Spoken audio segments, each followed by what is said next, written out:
दोस्तों ये स्टोरी ली है हमने एनडीटीवी वर्ल्ड से।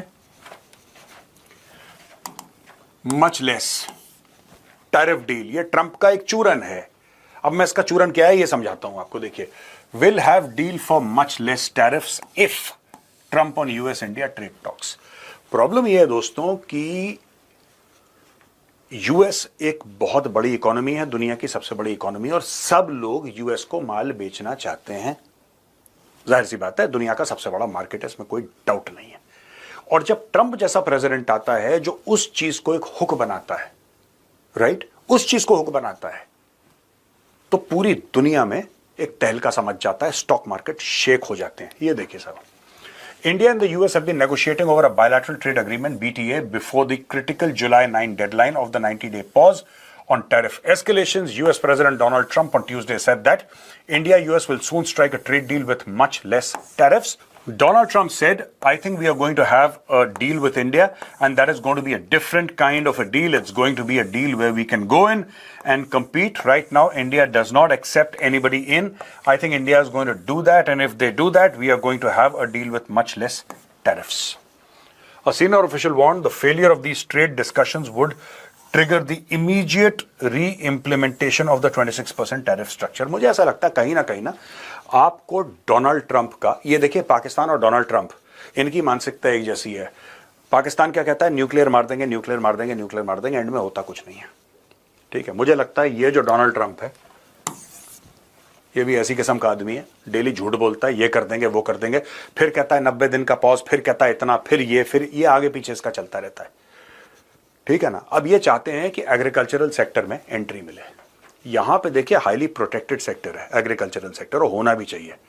जो हमारे किसान हैं भारत में, जो किसान हैं ऊपर से, मतलब आप कश्मीर से लेकर कन्याकुमारी, आप पूरे लेंथ एंड ब्रेड्थ आप देखिए, ठीक है, भारत के जो किसान हैं, आप अमेरिकन जेनेटिकली मॉडिफाइड क्रॉप अगर डालेंगे, ये हमारे इकोसिस्टम का तहस नहस कर देगा मामला, और ये हमें बात समझनी पड़ेगी। और ये जो पूरा मामला रुका है, इसमें majorly agriculture is a field, और मुझे नहीं लगता कि सरकार मानेगी। हाँ, कुछ ना कुछ ऊपर नीचे टैरिफ्स होंगे, लेकिन agriculture, see you can't have Americans entering the agricultural sector, right. ये अपना फायदा देख रहा है, और देखे किसी को कोई दिक्कत नहीं है कि अगर डोनाल्ड ट्रंप अपना फायदा देख रहा है, अमेरिका अपना फायदा देख रहा है, नो प्रॉब्लम, राइट। हम भी अपना फायदा देख रहे हैं, अमेरिका को पूरा हक है अपना फायदा देखने का, लेकिन हमारा नुकसान देख रहा है, ये प्रॉब्लम है मेरी। और मुझे लगता है जो नेगोशिएट कर रहे हैं उनको वापस आना था, लेकिन उन्होंने अपनी जो स्टे है अमेरिका में वो एक्सटेंड करी है, कुछ और दिन उन्होंने, हफ्ता 10 दिन और एक्सटेंड करी है, क्योंकि ये जो डेडलाइन है, इस डेडलाइन को मीट करना है before the critical July 9 deadline. तो आज 2 तारीख है, टुडे इज द 2 जुलाई, तो हफ्ते भर के अंदर ये डेडलाइन खत्म हो जाती है। और मुझे ये नहीं पता दोस्तों, अब मैं 100% मुझे भी कंफर्म नहीं है, किसी को कंफर्म नहीं है, मुझे लगता है कि दुनिया ने ना 90 डे पॉज जो है इसको बहुत ज्यादा सीरियसली ले लिया। इसका कुछ नहीं पता, डोनाल्ड ट्रंप का कुछ नहीं पता। ये 85 डेज के बाद ये बोलेगा नहीं आज ही मैं खत्म कर दूंगा, फिर 90 डेज के बाद ये भी बोल सकता है कि नहीं 90 दिन, और इट डिपेंड्स। ये आदमी झूठ बहुत बोलता है, ये आदमी इतने यू टर्न लेता है, और यू टर्न इसलिए नहीं लेता क्योंकि facts have changed. If you are taking a U turn because the facts have changed, I respect that. जब फैक्ट्स ही चेंज हो गए तो इंसान अपने ओपिनियन बदल देता है, अपने डिसीजन बदलता है, ये होता है, राइट। ये रैंडमली अपने डिसीजन बदलता है आदमी। तो आज की तारीख में this is where it stands, और आज की तारीख में जुलाई 9 इज द डेडलाइन, यानी कि 7 दिन के बाद ये डेडलाइन जो है, जो फ्रीज करा था टैरिफ 90 दिन के लिए, वो डेडलाइन खत्म होने वाली है। अब यहां पे एक तो इसने ट्रेड डील का गाजर लटका रखा है, जिसमें वो हमारे एग्रीकल्चरल सेक्टर में एंट्री चाहता है, वरना ये लग जाएगा, वरना वो लग जाएगा, वरना टैरिफ लग जाएगा। दूसरी तरफ US bill proposes 500% tariff on India China over Russia business ties. ये 2 अलग अलग बातें कर रहा है, ये 2 अलग अलग बातें कर रहा है। मैं आपको समझाता हूं क्यों। वहां पे बात कर रहे हैं 20-25% टैरिफ की, यहां पे कह रहे हैं 500% टैरिफ। ये अपना रैंडम सवेरे उठ के ट्रूथ सोशल पे कुछ ये आदमी जो है ये डालता रहता है, इसकी जो मर्जी है डाल देता है, राइट। और दुनिया के मार्केट्स हिल जाते हैं। मुझे लगता है कि ऑल दीज कंट्रीज ना which are impacted, they should get together and tell him. China actually ये कर चुका है दोस्तों, China actually told Donald Trump to back off, और डोनाल्ड ट्रंप ने बैक ऑफ किया, बिकॉज चाइना रिफ्यूज्ड। चाइना ने मना कर दिया कि हम तुम्हारी बात नहीं सुनते, जाओ भाग जाओ यहां से, तुम्हें जो करना है करो। तुम्हें बुरे से बुरा करना है करो, हम देखिए ये डर के माहौल में ये इंसान जिंदा रहता है। डोनाल्ड ट्रंप चाहता है कि दुनिया खौफजदा हो इससे। अब ये देखिए सब क्या कह रहा है। A proposed US bill backed by President Donald Trump could slap massive tariffs on nations buying Russian oil. The move aims to isolate Moscow and bring it to the table for peace talks on Ukraine, but risks diplomatic and economic fallout with key partners, including India and China, even as New Delhi is the midst of negotiating a trade deal with Washington. अब देखो, एक तरफ तुम्हारी trade deal चल रही है, ठीक है, दूसरी तरफ ये कह रहा है 500% टैरिफ। मुझे लगता है कि while American market is perhaps the most important market in the world, right? मुझे लगता है कि ट्रंप हैज ओवरप्लेड हिज हैंड। ये धमकी देना, मैं तुम्हारे ऊपर ये टैरिफ लगा दूंगा, ये कर दूंगा। देखिए बात पता है क्या है, मुझे ऐसा लगता है कि दुनिया, ये जनवरी में कुर्सी पर बैठा था, अब जुलाई हो गया है, इसके 3.5 साल बाकी हैं। दुनिया को सिर्फ यह है कि ठीक है 3.5 साल हमें इस आदमी को मैनेज करना है, this moody crazy person, we have to manage him for the next 3.5 years। उसके बाद ये चला जाएगा, ये दोबारा आ नहीं सकता, क्योंकि US law does not permit a president to have more than 2 terms। उसके बाद देख लेंगे। मुझे ऐसा लगता है कि दुनिया इस मूड में आ गई, दुनिया अपने आप को, देखिए फॉल आउट होगा। आज की तारीख में यह अचानक आया है 500%, ये था नहीं पहले। दोस्तों ऐसा ना कि ट्रंप में इतनी ज्यादा रैंडमनेस है कि it becomes very impossible to deal with this guy. आज की तारीख में कहता है कि अगर तुमने रूस से तेल खरीदा तो फिर 500% टैरिफ लगा देंगे तुम्हारे ऊपर। तो फिर ट्रेड डील जहां पे 24-25% की बात कर रहा था, उसका क्या होगा? उसका होगा क्या? यानी कि या तो ट्रेड डील के नेगोशिएशन बकवास हैं या फिर ये बिल बकवास है।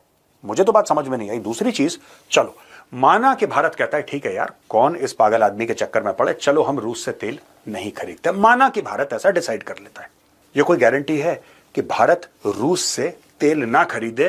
कल ये बोलेगा कि अगर तुमने रशिया से हथियार खरीदे तो फिर मैं तुम्हारे ऊपर 500 लगा दूंगा। ये कह सकता है भाई, ये कह सकता है, क्योंकि भाई आप कर रहे हो ना, उसके साथ ट्रेड तो कर ही रहे हो। चाहे आप तेल खरीदो, चाहे उससे हथियार खरीदो, पैसा तो आप दे ही रहे हो, राइट? कल ये बोलेगा कि अगर रशिया में कोई टूरिस्ट गए इंडिया के, ट्रेड हो रही है, और बाकी सिर्फ देखिए बात यह है कि रशिया जो है ना कई सारी चीजें बेचता है, सिर्फ तेल नहीं बेचता, नेचुरल गैस बेचता है, कोल बेचता है रशिया में सर्विसेज हैं। रशिया एक इकोनॉमी है अपने आप में। ये क्या गारंटी है कि आप इसके 500% टैरिफ की बात आपने मान ली एंड वी से रशियन ऑयल को इंडिया कहता है ओके, नहीं करेंगे। कोई वैसे इंडिया को नहीं कहना चाहिए, we should not listen to bullies, bow down to bullies. ये मेरा एक पर्सनल मामला है। देखिए डिप्लोमेसी इमोशन से नहीं चलती। अब वो डॉक्टर जयशंकर और प्रधानमंत्री मोदी जी क्या सोचते हैं, ये तो मुझे नहीं पता क्या सोचेंगे, क्या उनका इस पे एक्शन वो लेंगे। लेकिन कोई गारंटी है कि ये तेल पे रुकेगा? इंडिया के more than 65% of India's weapons, army, navy, air force के रशियन है। क्यों है रशियन? क्योंकि इस आदमी के देश ने हमें नहीं बेचा, उसने एक दहशतगर्द आतंकवादी मुल्क पाकिस्तान को अमेरिकन वेपन्स बेचे, राइट? हमने बोला हम खरीदना चाहते हैं, उन्होंने बोला नहीं। ये डेमोक्रेसी की बात करते थे, लेकिन दोस्ती इन्होंने करी डिक्टेटरों से, पाकिस्तानी। चलो कोई बात नहीं, आपकी मर्जी, आपके हथियार, आपको जिसको बेचना है बेचो। हम रशिया से आज की तारीख में ये कहता है कि तुम एयरक्राफ्ट खरीद लो। मैं आपको बताता हूं क्या कर रहा है आदमी।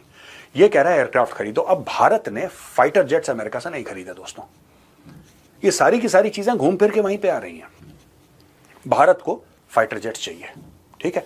तेजस में डिले है, कुछ डिले जी के इंजन की वजह से हो रहा है। वो अभी धीरे जब भारत बहुत इनकी चूड़ियां टाइट करता है तब थोड़े से इंजन ये वो कर देते हैं, रिलीज कर देते हैं। लेकिन fact of the matter is कि ये आर्म ट्विस्ट कर रहे हैं इंडिया को, ठीक है। अब भारत को चाहिए, क्योंकि भारत में स्क्वाड्रन स्ट्रेंथ जो है 42 ऑथराइज स्क्वाड्रन है, 31 है, तो हमारा 11 का गैप है। और एक्चुअली मुझे लगता है ज्यादा का भी है, क्योंकि कुछ और स्क्वाड्रन फेज आउट हो जाएंगे कुछ सालों में, राइट? फिर एयरफोर्स की स्टडी होगी, बोलेंगे कि 42 जो स्ट्रेंथ है स्क्वाड्रन की उससे ज्यादा होना चाहिए, क्योंकि 42 का फिगर जो है ऑथराइज्ड स्क्वाड्रन स्ट्रेंथ, ये तो पुराना है, ये तो आज का नहीं है, इट इज नॉट 2025, राइट? अब मैं एक बात कहता हूं, हमने ट्रांसपोर्ट एयरक्राफ्ट खरीदे अमेरिका से, हमने ड्रोन्स खरीदे अमेरिका से, ठीक है, हमने चिनूक हेलीकॉप्टर्स खरीदे, हमने अपाची खरीदे, ये तो सब अमेरिकन प्लेटफॉर्म्स हैं। ये सारे के सारे हमने यूएस से लिए। लेकिन यूएस को एक बात लगती है कि यार फ्रांस से राफेल क्यों ले लिया, इन लोगों ने, रशिया से सुखोई, हमसे क्यों नहीं लेते? हमसे क्यों नहीं लेते? अब प्रॉब्लम यह है कि अमेरिका ये डिसाइड करेगा कि तुम्हें कौन से हथियार बेचने हैं, तुम्हें कौन से चाहिए ये तुम नहीं डिसाइड कर सकते। ये अमेरिका डिसाइड करेगा कि तुम्हें कौन से चाहिए, फिर अमेरिका तुम्हें वो देगा। जैसे कि फॉर एग्जांपल अमेरिका कह रहा है F-21 ले लो, और नहीं चाहिए भारत को यार, नहीं चाहिए F-21, it is just an upgraded version of F-16। F-16 तुम खुद फेज आउट कर चुके हो अपना, या it's in the process of getting phased out. पुराना प्लेटफॉर्म है, नहीं चाहिए हमें, हमें तो चाहिए, वो तुम देने को राजी नहीं हो, ठीक है ना? तो फिर हम कहीं और से लेंगे, क्योंकि पैसा हमारे पास है। पाकिस्तान थोड़ना है कि भीख मांगनी है, हमें तो चेक काट के देना है भाई, चेक काट के देना है। अगर रूस का समझ में आएगा, रशिया आज की तारीख में ये जो तेल के बारे में ड्रामा कर रहा है 500%, अगर आप रशियन ऑयल लेंगे ओवर रशियन बिजनेस टाइज, अब ये देखिए ना, बिजनेस टाइज का क्या मतलब है? Is it only oil? ये तो लिख रहा है ना, massive tariffs on nation buying Russian oil. Gas भी है इसमें, क्योंकि गैस भी एनर्जी में आती है, कोल भी है इसमें, कोल भी एनर्जी में आता है। तो क्या क्या है इसमें शामिल? रेयर अर्थ भी है, आयरन ओर भी है। क्योंकि अगर आप ये इल्जाम लगा रहे हो कि साहब किसी तरीके से यूक्रेन का वॉर फंड कर रहा है, अगर आप तेल खरीद रहे हो, तो क्या हथियार खरीदने से यूक्रेन का वॉर फंड नहीं हो रहा? कल अमेरिका ये बोल देगा तुम हथियार क्यों खरीद रहे हो? तो इसका कोई अंत नहीं है दोस्तों। एक बार आपने कॉम्प्रोमाइज कर लिया ट्रंप के मामले में, ठीक है, ये देश के अंदर घुस जाएगा।